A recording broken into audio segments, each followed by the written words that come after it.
So, what if I told you there's a global crisis brewing right now that could hit your daily life hard? And what if I told you the Indian government already has a secret plan in motion to deal with it? Well, we're going to break down exactly what that plan is and what it means for you.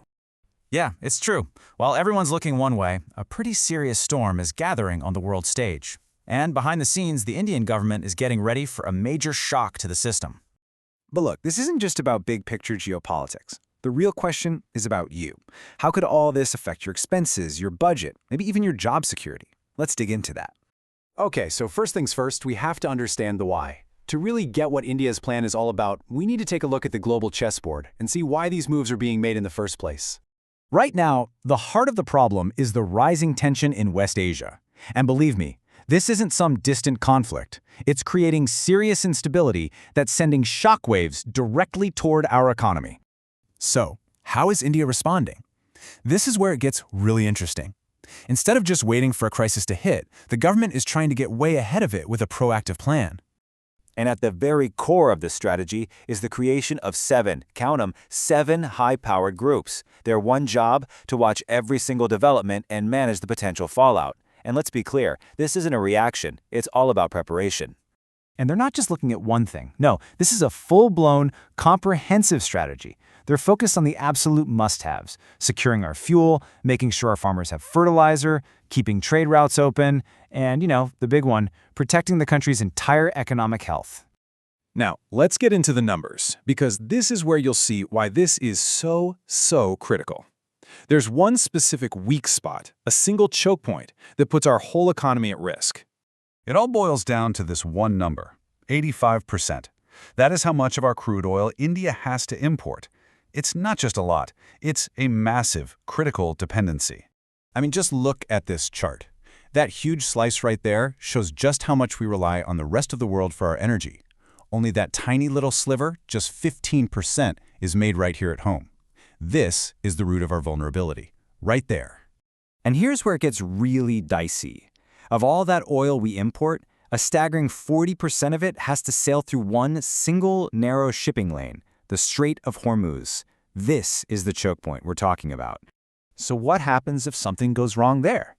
Well, the fallout is immediate and it's severe. We're talking about a sudden jump in oil prices, which could lead to fuel shortages, which then, bam, triggers a huge spike in inflation.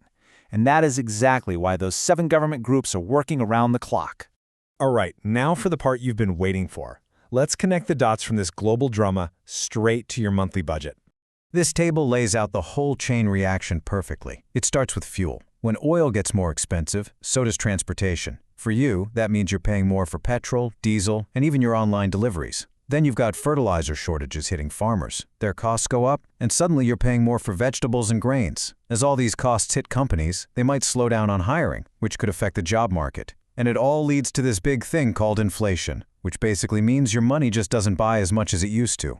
So, with all that in mind, where do we go from here? Let's walk through the 3 most likely futures that the government is planning for. The best, the moderate, and of course, the worst-case scenario. Okay, let's start with the good news, the best-case scenario. This is the outcome everyone's got their fingers crossed for, where things cool down. In this future, the tensions in West Asia ease up. Those super important supply routes like the Strait of Hormuz stay open and stable. And the result? Oil prices stay under control, and the hit to the economy is pretty minimal. Phew. Next up, the moderate case. This one is maybe a bit more realistic, and it's where all that government planning really gets put to the test. So, in this situation, the conflict causes oil prices to jump, but only for a while. To soften that blow, the government would dip into its strategic petroleum reserves. Think of it like a giant national backup tank of fuel.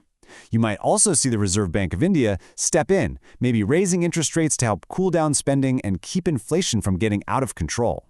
And finally, we have to talk about it, the worst-case scenario. This is the future that all this planning is designed to prevent, or at least survive. In this reality, the conflict doesn't just flare up, it becomes a long, widespread problem. Oil prices don't just rise, they skyrocket. This would kick off a sharp rise in inflation across the entire economy, hurting everybody, and it would ultimately slam the brakes on the country's economic growth. This is exactly why getting ahead of the problem is so important. So, after all of that, what's the big takeaway here? What does this all really, truly mean for you? Well, the crucial point is that we're watching a real-time lesson in how a government prepares for a major economic shock.